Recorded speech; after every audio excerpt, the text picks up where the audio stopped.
welcome to this week's episode of Beyond Armageddon. Before we begin, a few announcements. Definitely check the links below for our Sabbat book. It's been on for a while, but it's getting an update very soon. It's called it's called Sabbat the Schism. Second announcement: we'd like to thank RS Experiments for allowing us to use his music on the intro and in the pause screens. So if you like that stuff, you can check out his stuff in the link below. And as usual, we are online every week here on YouTube and Twitch, and we have a backlog of all the previous episodes on YouTube. So if you like our stuff, go there and subscribe. Feel free to interact in the chat. We usually respond. And without further ado, let's begin our episode of Beyond Armageddon.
As the sun sets over the streets of LA, Iris, you find yourself waking up in your haven. You look around.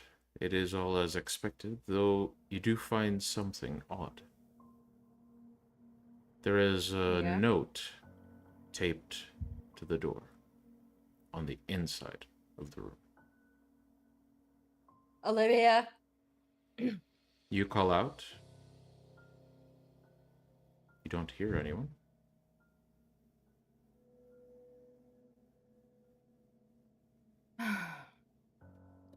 I take my phone Mm-hmm. and text Olivia. Okay, what do you say? Did you happen to see who taped the note inside on the door of our haven? Okay, so you type the message. Mm-hmm. You send it. And as you Meanwhile, press the send button, you see the message go up. Make a quick perception and alertness roll, please.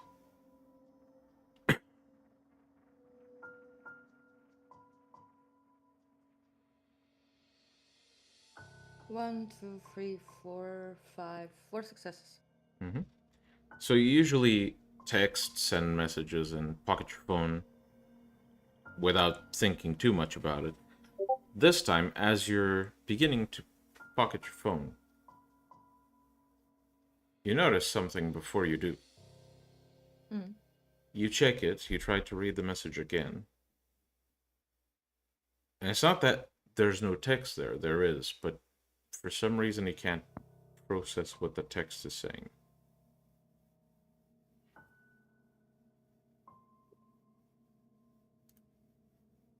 Right. Turn.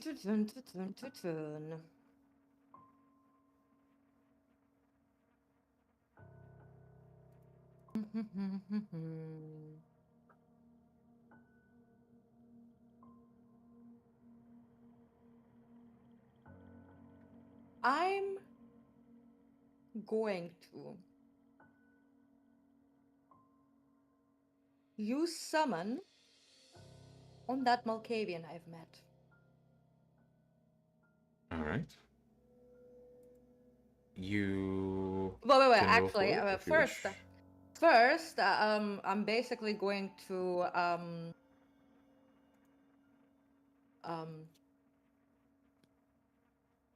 I probably have Cecil on like quick dial, Mm-hmm. so I don't need to process that. It's just like physical memory, so I'm gonna do that. Okay. You attempt to do it, and you find that your hand isn't doing what you want it to do. Your finger doesn't go to the button. And at first you feel like you're getting annoyed. But you start noticing details. Mm-hmm.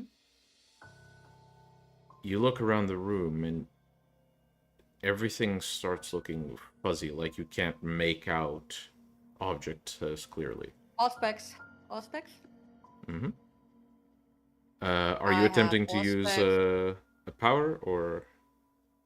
No, I'm going to basically attempt to like look through an illusion. I have Auspex 6. Mm-hmm. Okay, well, you attempt to pierce an illusion that might be surrounding you. Mm-hmm. As you focus, you realize that muscle in the back of your mind, that sense of using a discipline they usually get. It's not that you can't do it, it's not even there. That is a lie.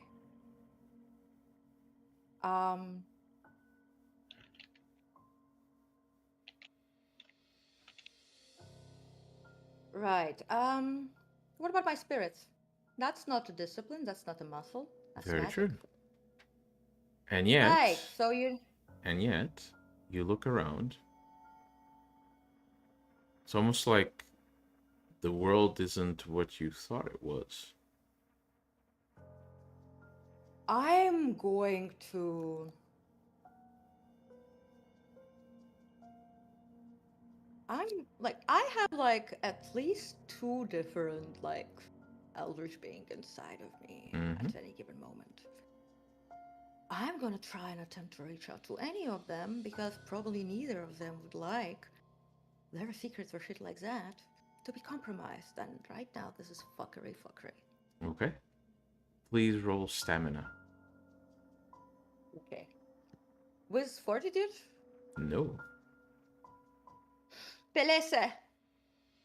3 successes. Okay. So, you begin to feel this searing sensation in your chest. And while you manage to stave it off, you feel that something's happening. Again, you look around, you can't make out anything, basically. Can I use any of my disciplines? No. Any. I just like, basically try to, you know. Right. As you attempt to think of a solution to this problem, you begin to make out something in the room with you. Mm-hmm. A shape of a person? Maybe a woman. And this shape reaches forward towards you. And with her hand hovering just above your chest, you see this pulling motion. No. And as that happens, your chest begins to burst open, and roots Fuck that shit. begin to grow out. And you see this bright red, vivid bush growing out of your chest. Okay, maybe this And is a dream. as that happens, you open your eyes in your bed. Ah, my fucking god. I look around, and I'm going to try and sense if there's any like magic or like like traces of anybody's like like presence. Okay. Perception awareness, please.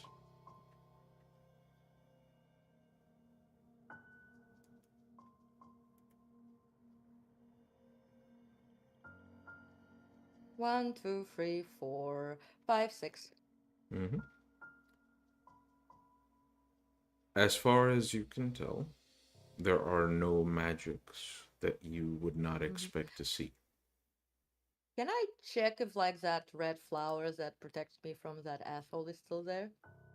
Hmm. Well, you I first can feel attempted to it. collect it while in the Shadowlands. Yeah, but I merge it with my body. Yes. So it's not something you can detect, per se. No, actually, because here's the thing: you asked me if I wanted to heal it because it was like a modification. So Mm-hmm. I never healed it. Yeah, so it should I still be there, but you can't check. I should feel it though, like because it's something that I can heal. Yeah, but you can't really check, per se. Do I look to the door? Is there a message? Mm-mm. And then I'm like, ah, fuck, should have read the message in the bloody dream. Always read the message in a dream. Damn, I'm still pissed off at that fucking Malkavian. I see his fucking face again. Fucking trauma.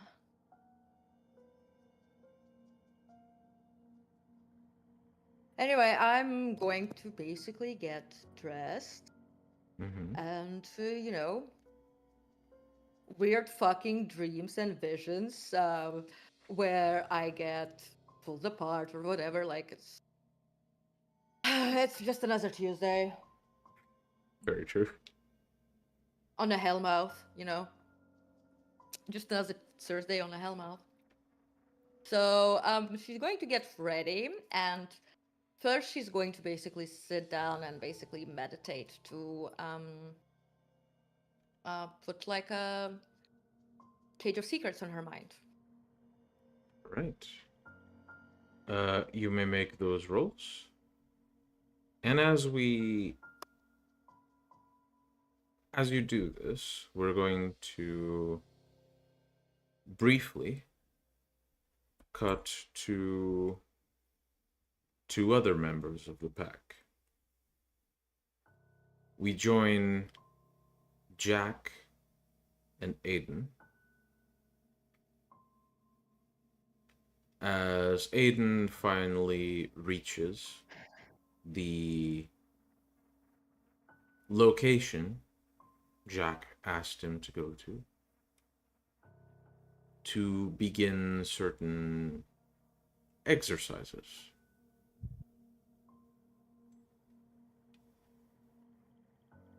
What is this location, Jack?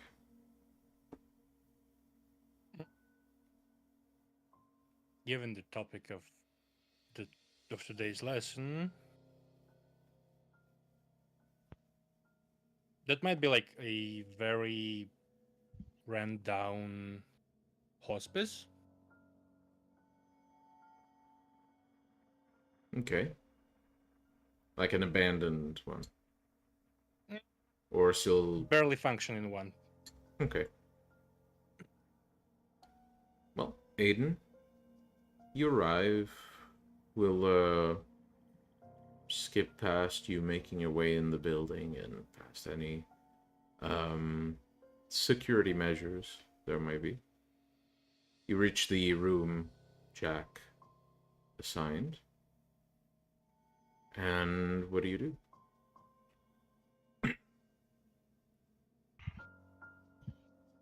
Well,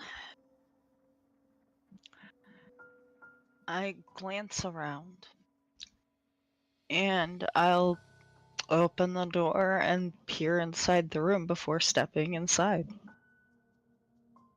All right. Jack, as Aiden peers into the room, what does he see? Jack is like, like the stereotypical image of Victorian era doctors observing the patient. He's probably observing some. Probably someone like a teenager. It's incurable. Very late stage. All right. He probably would be connected to some medical equipment. You'd hear this very faint beeping coming from one of the machines. So, Aiden, seeing this display, do you go inside? I'll check and make sure the room is right, and then if as long as it is, yes.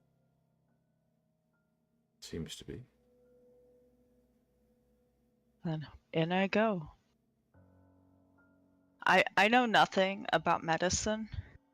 However, I'm good with technology, so he's going to just look at the screens and whatnot, and basically ignore the person in the bed.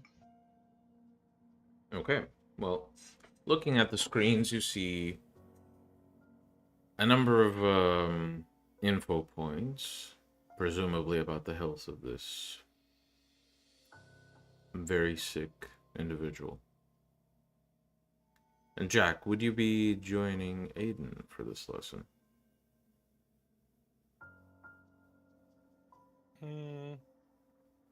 I might observe from the shadows first. Okay. I will send you a private message in a moment. So, Aiden, you look at these machines. The idea you get just from the numbers you see, you can make a quick, let's say, int and medicine. Oh, that means I basically can't roll because I have 0 medicine. Oh, you can. The difficulty is just higher. Oh, alright. Yes. You can still roll int medicine without dots in medicine. It's just +2 difficulty, given the fact that you don't have medicine. And you roll flat int. Would abstract thought help me at all? Not in this case. I did not think so.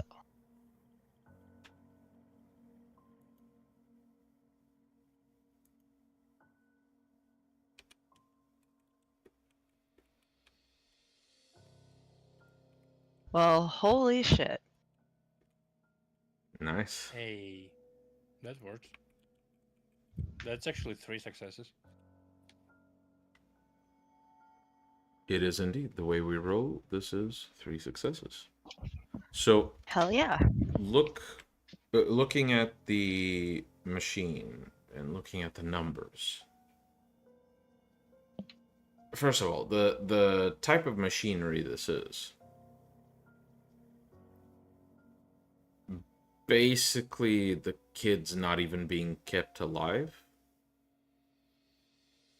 The machines are just measuring his current condition. And from the looks of the numbers, it looks like he's barely hanging on.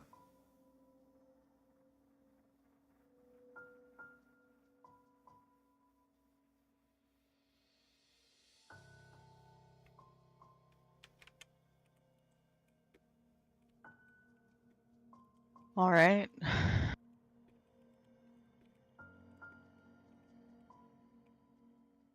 Is there anything else Well, you'd like to do?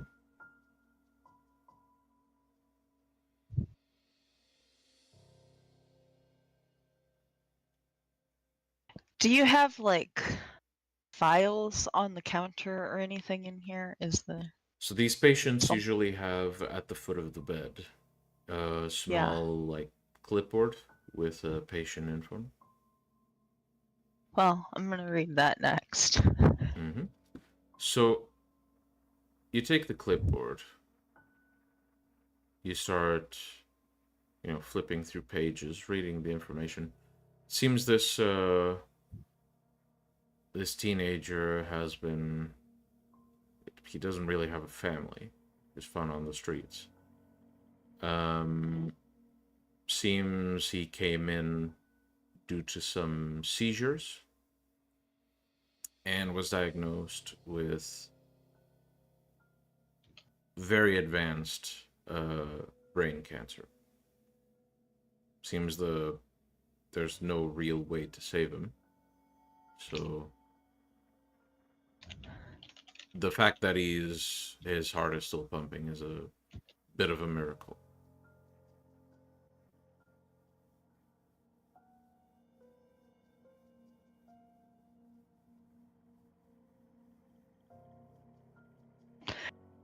I am going to put it back at the end of the bed, only I'm gonna be purposefully a little bit loud to see what happens. All right. Kind of an asshole move. So you essentially toss the clipboard in. It kind of clatters on the little not box but the little container. And as you do this, the beeping on the machine that measures the kid's heart rate speeds up only very, very slightly. And you see the kid slowly open his eyes very weakly and look around the room. He doesn't really move. And as you see this, Aiden, you begin to smell something in the air. Can't really tell exactly what that smell is, but it smells. First image that it conjures in your mind is just the smell of death.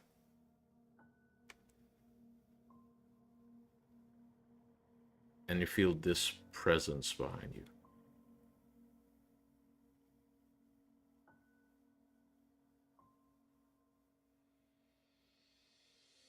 Fascinating, isn't it?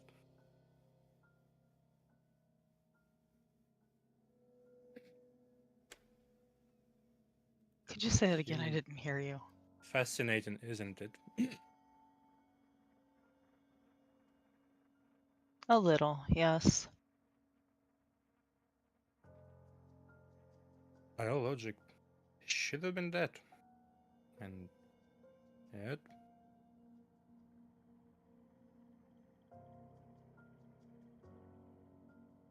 but we're here not to talk about his somehow working hard. We're here to discuss a more simple matter and somehow more complex. How do you feel about death?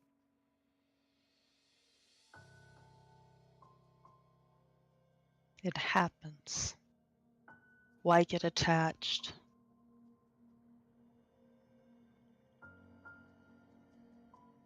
Now, how do you feel about killing?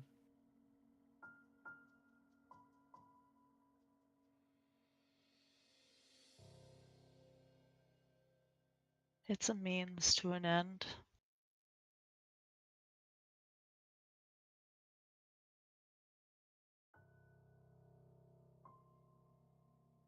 I don't really care.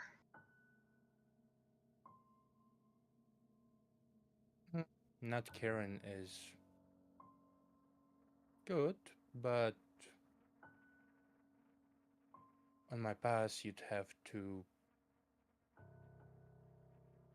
at least try to always gain from the death.